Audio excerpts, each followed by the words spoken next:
We're about to witness history. I have the great pleasure of introducing the first African leader to ever address the U.S. governors in the history of the NGA. Ghana's president, Nana Akuffo-Addo, has been focused on reshaping Ghana's economy. President Akuffo-Addo is a champion of human rights, innovations in business and entrepreneurial ideas to pressing problems.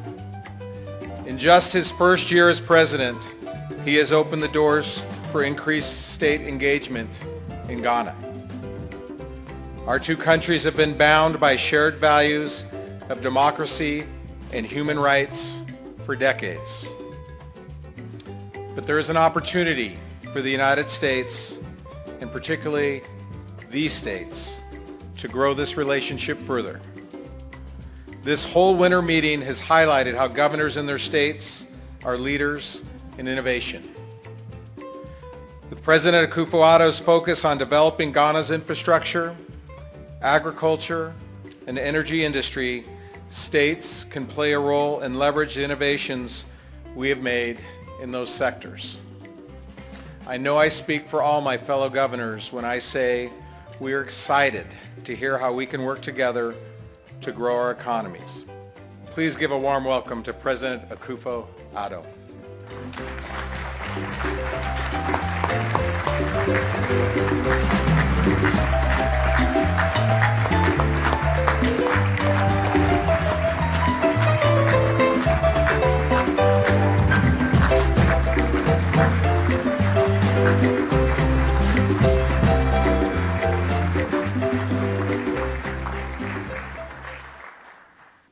Honorable Governors, I must at the outset express my sincere gratitude to the Chair of the National Governors Association, Governor Brian Sandoval of Nevada, and the Vice Chair, Governor Steve Bullock of Montana, and indeed the entire membership of this association for the honor of this invitation to deliver this address at the National Governors Association 2018 winter meeting. The Ghanaian people, the first in sub-Saharan Africa to free themselves from colonial rule some 61 years ago, and pace-setters today in the development of the principles of democratic accountability, respect for human rights, and the rule of law on the African continent, are truly appreciative and deeply humbled by your choice of their leader and principal servant to be given the opportunity to address this important annual meeting, which groups together all 50 governors, Republican and Democrat, of the states of this great federation, the United States of America. I recognize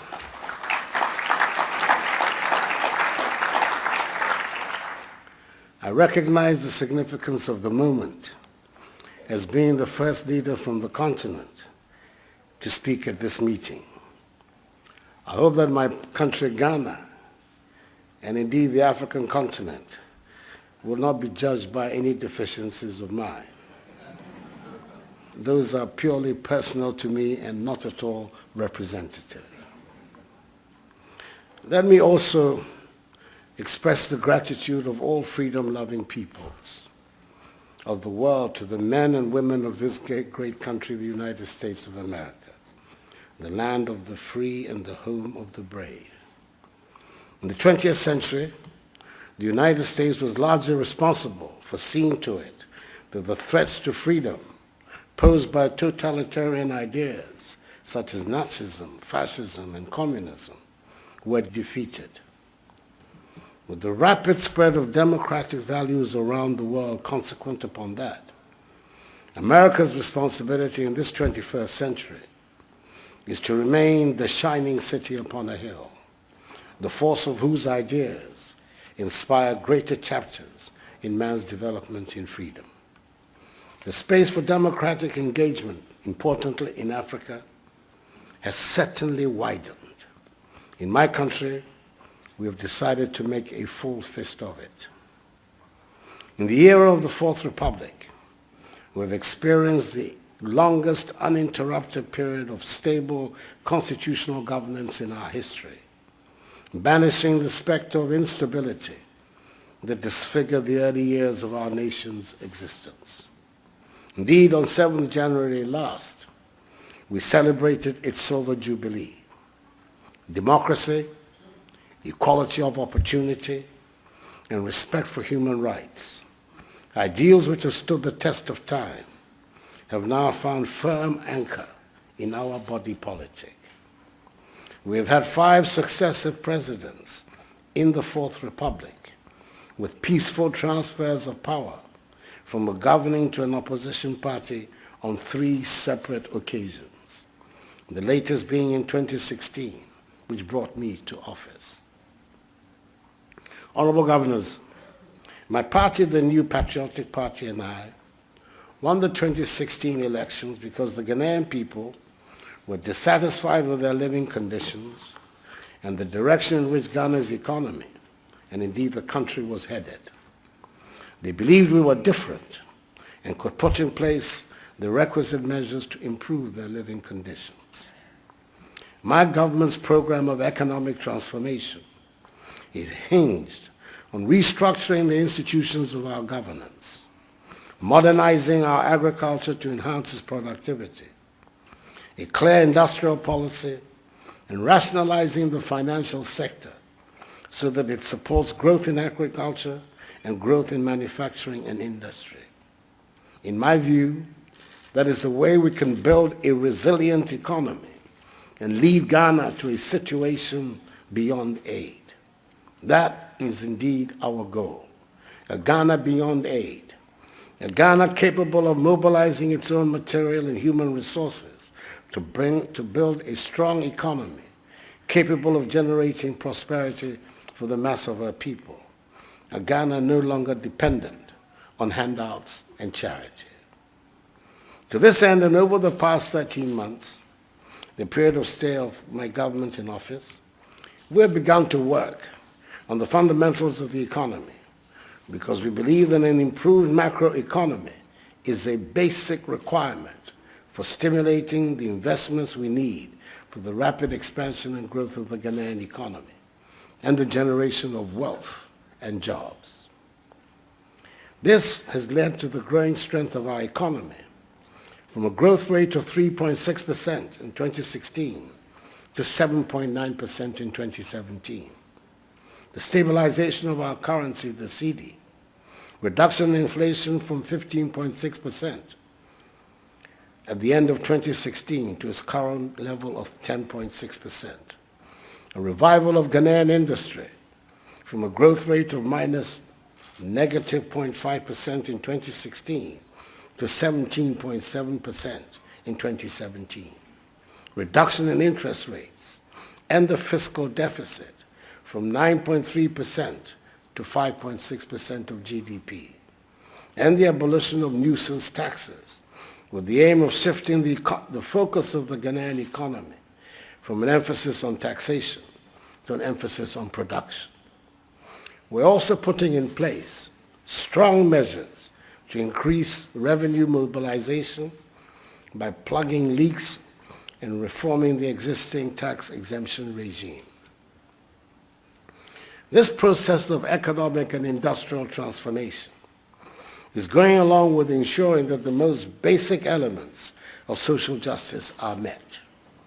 We have begun to make quality basic education, i.e. education from kindergarten through to secondary school, accessible to all of Ghana's children. Through my government's policy of free secondary education in our public schools, launched in September 2017, at the beginning of this academic year, 90,000 more children gained access to senior high school in 2017 than they did the year before.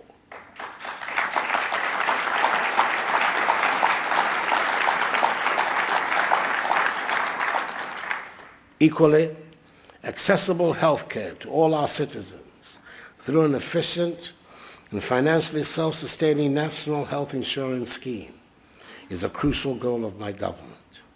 We do all of this to promote a culture of incentives and opportunity, to unleash the considerable ingenuity, creativity, and entrepreneurial talents of our people, especially of our youth.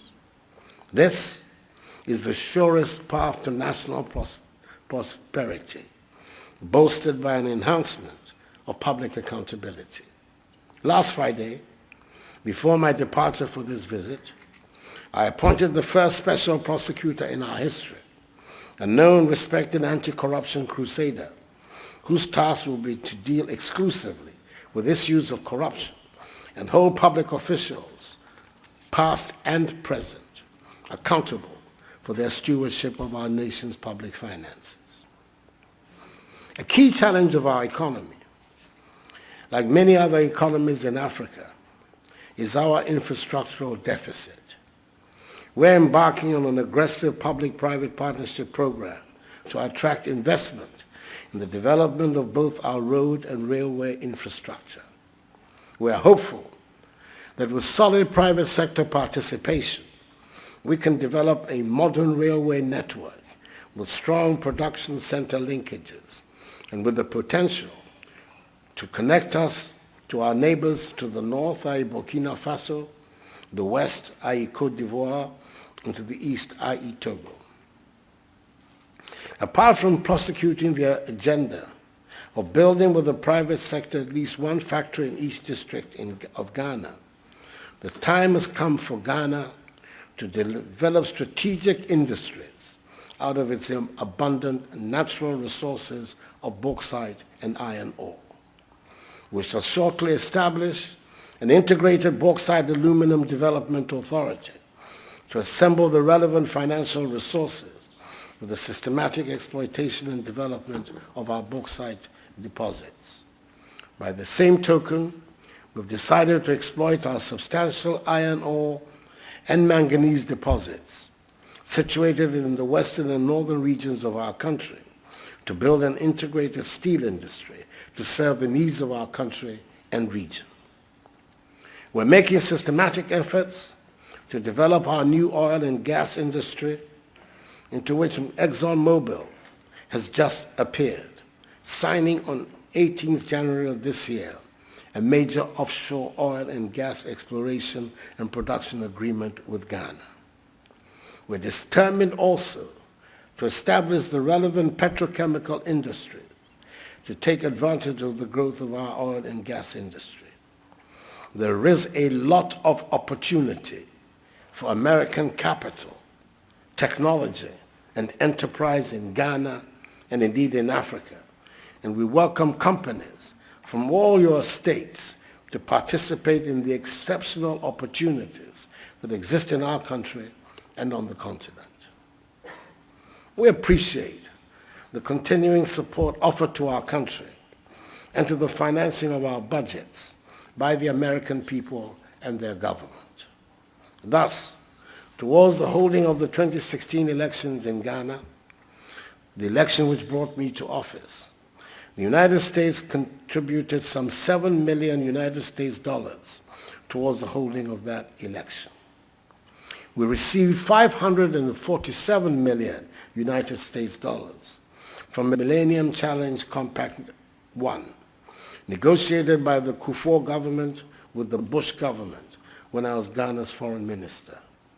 It was satisfactorily completed.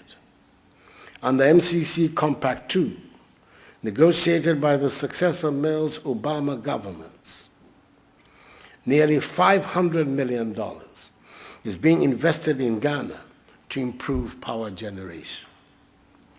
Nonetheless, I believe the time has come for a new form of partnership between Ghana and the United States of America. We are not disclaiming aid, but we do want to discard a mindset of dependency. It is unhealthy, both for the giver and the receiver.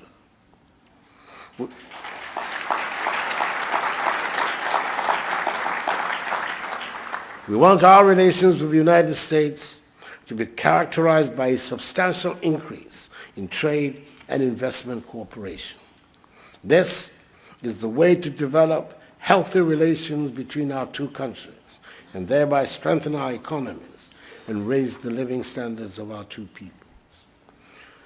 Honorable Governors, I urge you not to ignore our continent.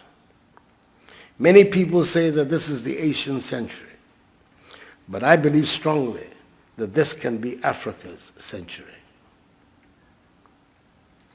Our growth in 2015 was second only to that of Asia.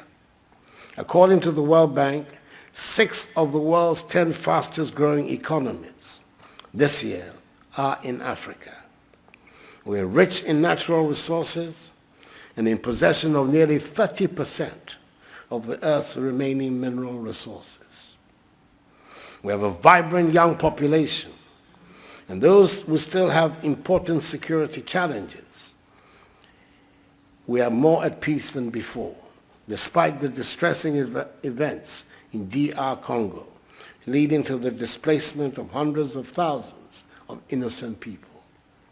The African Union has to rise to the occasion and mobilize the global community to find a peaceful democratic outcome to the crisis in DR Congo.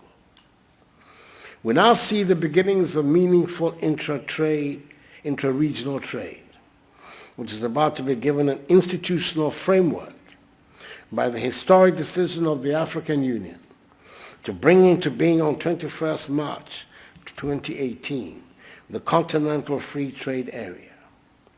In my own region of ECOWAS, for the first time since its establishment, all 15 member countries have democratically elected governments, which gives us a great opportunity to prosecute vigorously the agenda of regional integration, not just with words, but with concrete regional projects that will benefit our populations. This is the time to look at Africa. Yes, it is disheartening to find that African youths do not see a future in their respective countries and are willing to cross the Sahara Desert on foot and drown in the Mediterranean Sea in a desperate bid to reach the mirage of a better life in Europe. With the majority of African economies dependent on the production and export of raw materials, who can blame them for wanting to leave? These economies cannot produce wealth and prosperity for the masses on the continent. It therefore drives the determination to seek a much better standard of living out of Africa, thereby fueling the refugee crises and the numerous counts of illegal migrations. The large wave of migrations into the United States from Ireland and Italy in the 19th century has completely subsided because the economies of those two countries are working properly. We in Africa cannot continue traveling the worn path of limited success of being exporters of raw materials. Our problems require that we think outside of the box. Our thinking and approach to solving problems must be different from the thinking and approach that brought about the problems in the first place. The only way to ensuring prosperity for Africa and jobs for our young populations is through value addition activities in a transformed and diversified modern economy in which we take full advantage of the digital revolution. In other words, the industrial development of our continent. And we are determined to ensure the realization of this so that our young people can stay and devote their great energies to the building of a great Africa.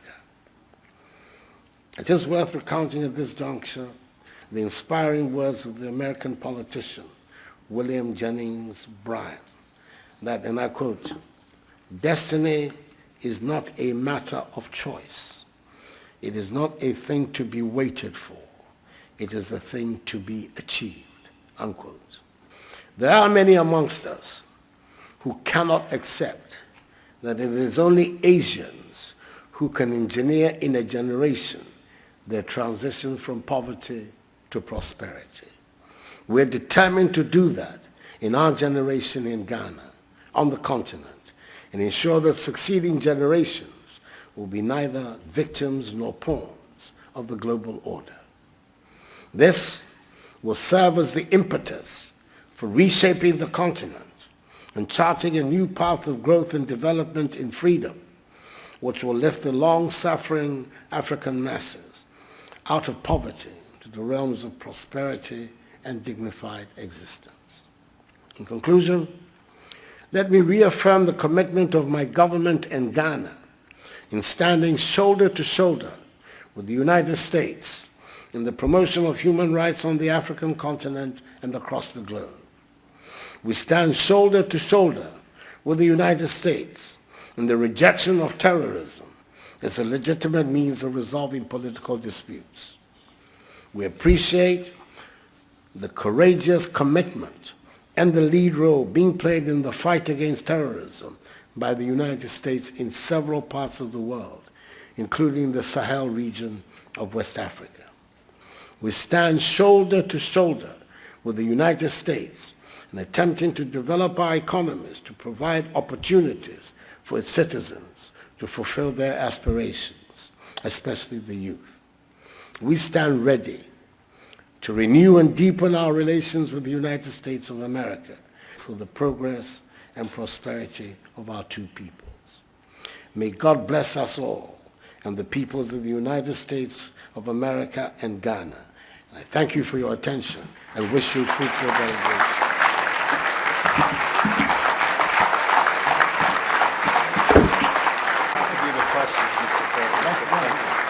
That was very inspirational. Thank you for making history.